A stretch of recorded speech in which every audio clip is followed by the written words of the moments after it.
यशोमती मैया के नंद लाला।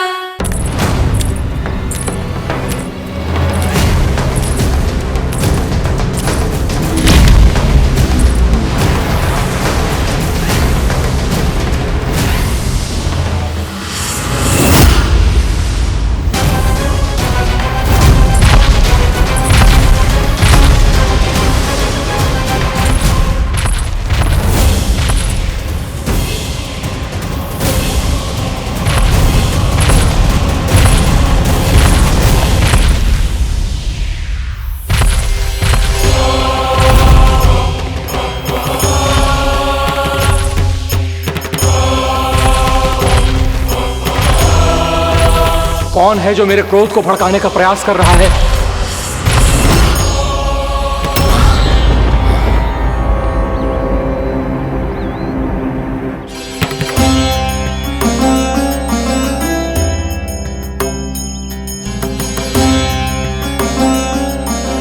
अभी क्या देखा मैंने? किसके पांव थे वो?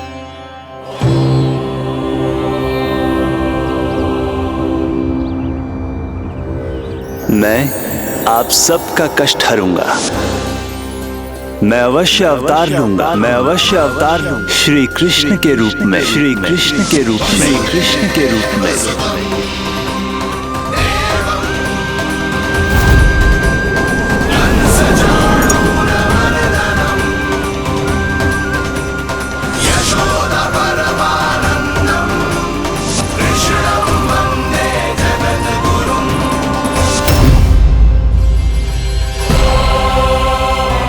नहीं, नारायण चोरी नहीं कर सकते।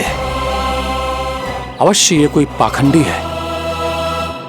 यदि मेरा आभास सही है तो अब न ये मेरे क्रोध से बच पाएगा और न ही मेरे श्राप से। न ये मेरे क्रोध से बच पाएगा और न ही मेरे श्राप से। जानकी, जानकी को मैं ऐसी स्थिति में छोड़ के नहीं जा सकता। क्या हो गो? कछु तो बोल। कछु करना चाहिए मुझे, पर करूं तो क्या? वापस गया तो जानकी और कस्तूरी पकड़ लेगी और मैया के पास ले जाएगी। समय पे घर पे ना पहुंचा तो पकड़ा जाऊंगा। हे नारायण, अब आप ही कोई सहायता करो जी। क्या हो गया जानकी को?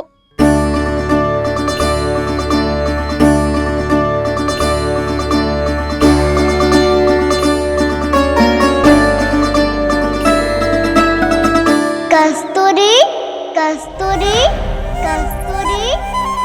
जी मेरा नाम किसने पुकारो? कौन है वहाँ? रानी भाभी, रानी भाभी, तनिक सहायता करो ना। भाभी जी देखो ना जानकी को क्या हो गया है। जानकी, जानकी, क्या हो गया है? कस्तूरी, तनिक जल लेकर आ। जानकी, क्या हुआ?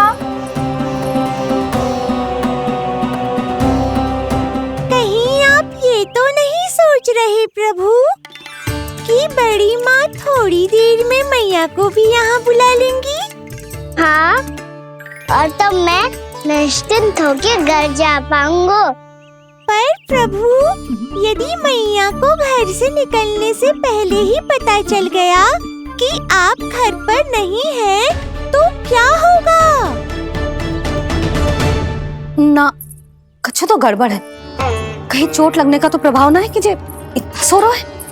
यदि मैया को आपकी अनुपस्थिति का पता चल गया तो क्या करेंगी वो? यशोदा, मुझे लगता है कि तुम्हारा मन ना आजकल ढूंढने लगो है कि कहीं से तुम्हें चिंता मिल जाए और तुम उसे व्यर्थ में ही ले लो। कहना क्या चाहते हो आप? यही कि तुम्हारा लल्ला कितनी शांति से सो रहा है और तुम यहाँ उसकी चिंता कर रही हो। सुबह की चोट को तो कब का भूल गए हो। तुम ही बताओ, तनिक भी पीड़ा होती इसे तो इतनी शांति से सो पातो? ना। तो बस, तो फिर चिंता मत ही करो, मैं रहूंगा ना इसी कक्ष में, ध्यान रखूंगा उसका। तो जे बोलो ना, आपको भी कान्हा के जैसे चादर तान के सोनो। अरे ना, भरी दोपहर में कोई सोता है क्या भला? पक्की बात? हाँ पक्की बात। मैं लल्ला को ध्यान रखूंगा, तुम चिंता मत करो। हाँ हाँ हाँ ठीक है। वैसे भी मुझे बहुत कार्य है, चेतना सारा माखन इकट्ठा होगा है, पुराना होने से पहले इन सब का घी निकालना है। जानकी कह रही थी आएगी सहायता करने, तो कहीं ना है। और भले ही मैया को पता ना भी चला हो, पर बाबा तो इस समय प्रतिदिन आपके साथ खेलते हैं। यदि उन्हें पता चल गया तो?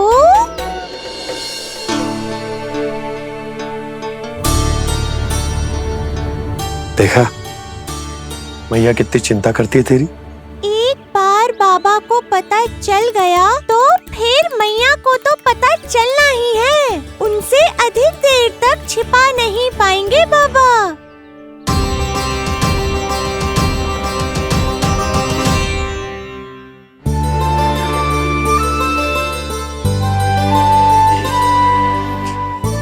तेरी मैया ने मुझे इतना खिला दियो कि मुझे बड़ी तीव्र नींद आ रही। मैं यहीं तेरे साथ तनिक विश्राम कर लेता हूँ।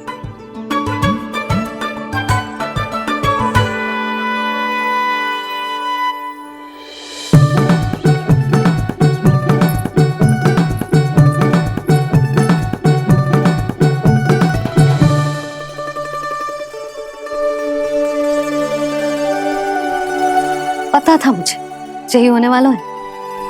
दोनों बाबा लल्ला आनंद से नींद लो, मुझे बहुत सारा कार्य करना है।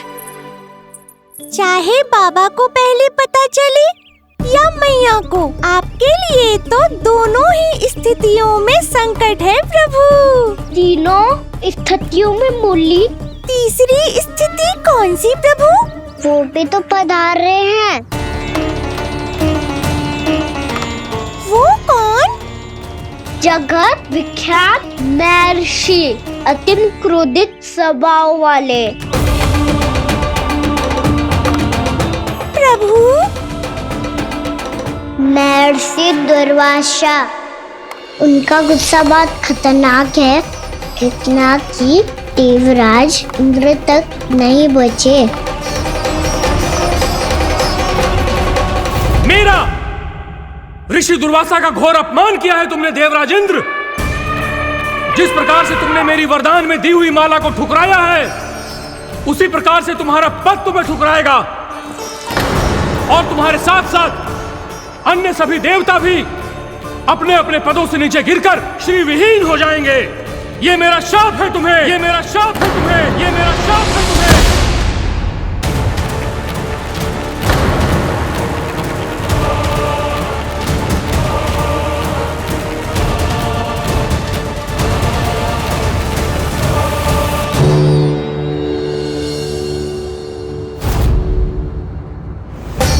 उनकी अर्धांगिनी को भी उनकी क्रोध का सामना करना पड़ा।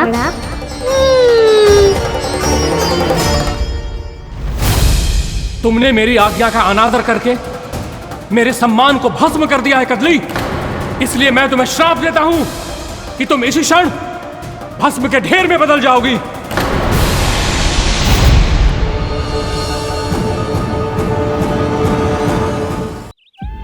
ये क्या किया महर्षि आपने?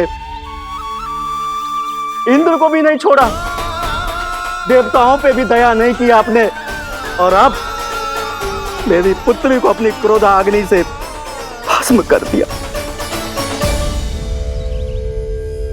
मैं आपकी संवेदनाओं को समझता हूं ऋषिवर, परंतु यदि मैंने देवताओं को श्राप न दिया होता तो समुद्र मंथन भी न होता और उन्हें अमृत भी न मिलता। और अब मेरे श्राप से आपकी पुत्री और मेरी पत्नी कदली फल बनेगी, और श्री विष्णु जी की कृपा से सभी पूजाओं में सबसे अधिक प्रयोग होने वाले फल होने का सम्मान प्राप्त होगा उसे।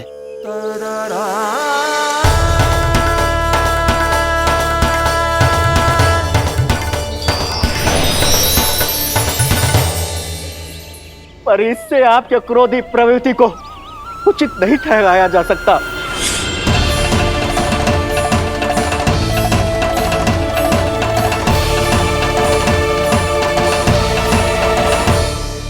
पर प्रभु, आपको उनसे संकट क्यों है? उन्हें थोड़ी ना पता है कि आपने क्या किया है। उनकी तपस्या की शक्ति को कम मत आगो मुरली, उन्हें सब पता चल चुका है। फिर तो फंस गए बुरी तरह से। अब केवल भयभीत ही करोगी, कोई उपाय भी सुझाओगी? प्रभु, इससे पहले कि ऋषि दुर्वासा या कोई और घर पहुँचे, आपको घर पहुँचना होगा ताकि मैया किसी और पर विश्वास ही ना करे। तो चलो फिर।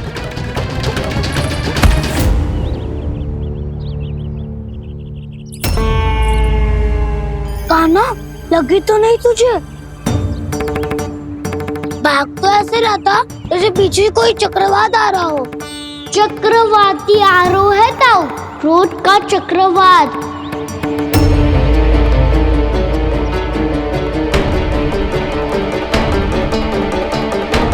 कैसे संभालूंगा मैं महर्षि दुर्वासा को?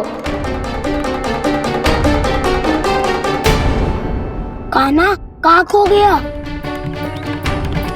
और ये माखन क्यों लगा है तेरे मुंह पे?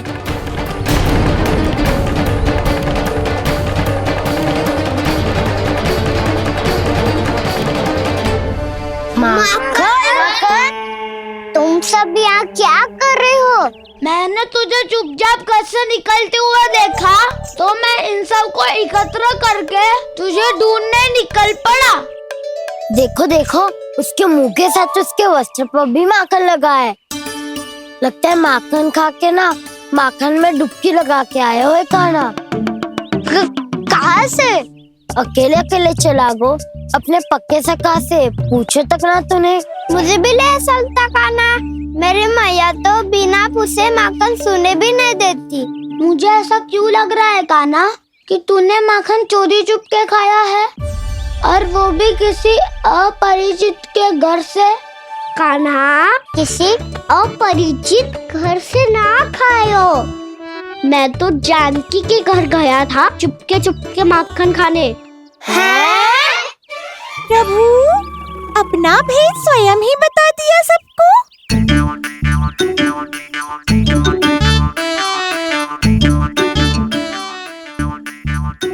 मेरा अर्थ है कि जानकी का घर खुला था तो मैं भीतर चले गयो।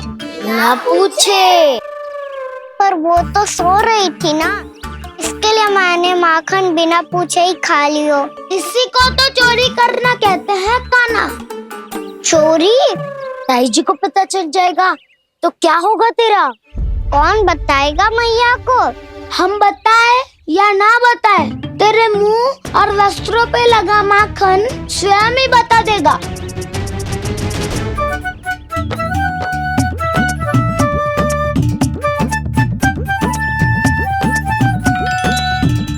माखन तो आपके वस्त्रों पे भी लगा है दाऊ।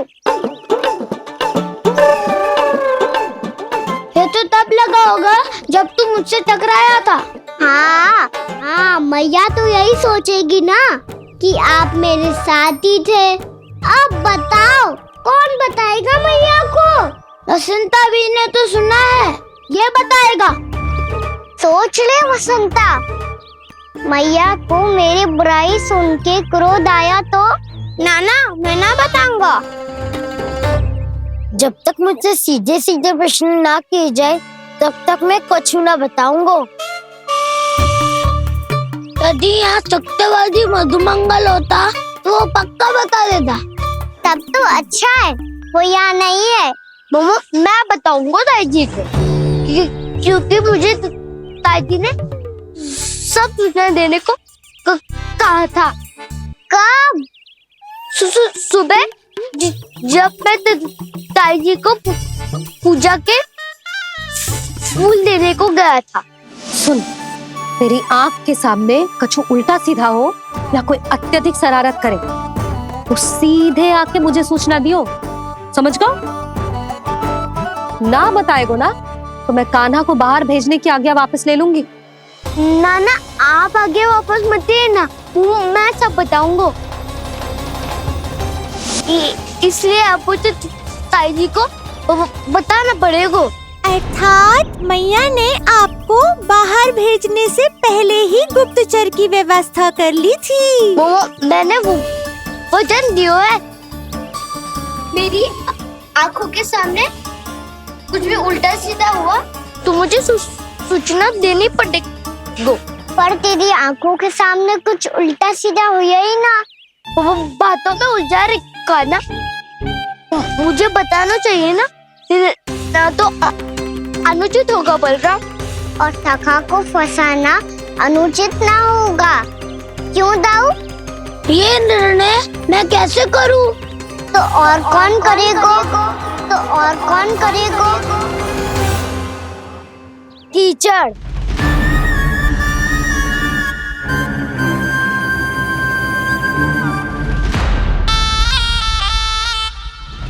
कीचड़ इन्हें कैसे करोगे? कान्हा और सीता माँ के बीच में कीचड़ फेंको प्रतियोगिता करते हैं। जो जीता सब उसी का ही साथ देंगे। बोलो स्वीकार है? स्वीकार है। तो मुझे भी स्वीकार है, पर नियम क्या होंगे?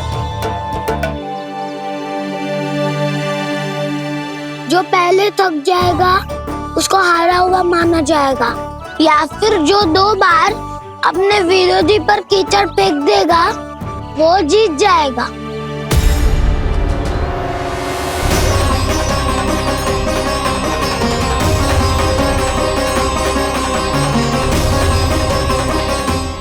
माखन चोरी की घटना के कारण महर्षि पहले ही क्रोधित है। अब कीचड़ से खेलता हुआ देखकर उन्हें और क्रोध न आ जाए।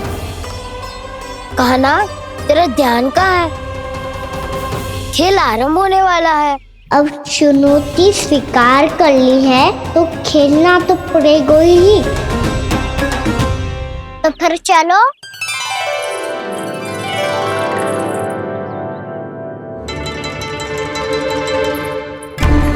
अरे हटो हटो, तनिक धुआं तो जाने दो। को तनिक नजर उतार लूं मैं।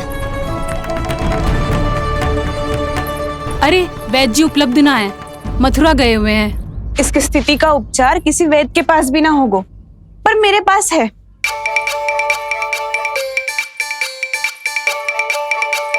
अरे अरे बस करो ये सब। ये अधिकतर समय यशोदा के साथ ही होती है। हो सकता है उसे कुछ पता हो। जाओ, कोई शीघ्र जाकर यशोदा को बुला ला। मैं बुला लाती हूँ। हाँ हाँ।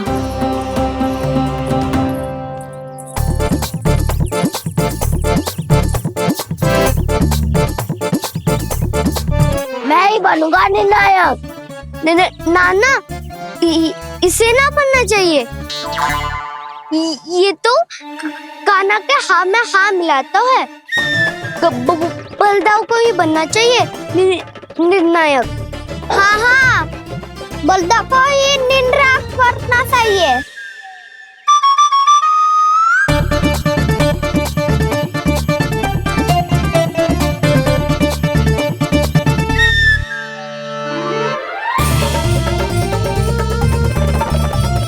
आरंभ करो।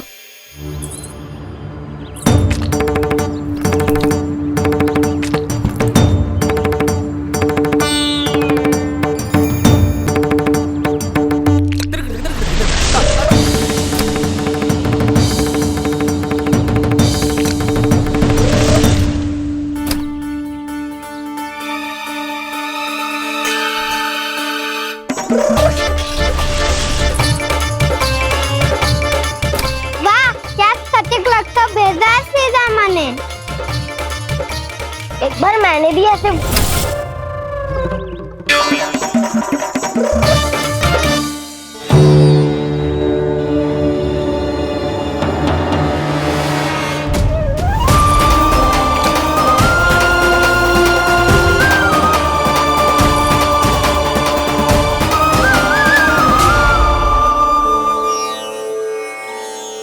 मैं बिल्कुल सही था। जो बालक सबके घरों से माखन चुराए, जो कीचड़ से खेले, वो नारायण का अवतार कदापि नहीं हो सकता। ये अवश्य कोई छलिया है जो कृष्ण होने का स्वांग कर रहा है। इसे इसके अपराध का बहुत कड़ा दंड दूंगा मैं। इसे इसके अपराध का बहुत कड़ा दंड दूंगा मैं। इसे इसके अपराध का बहुत कड़ा दंड दूंगा।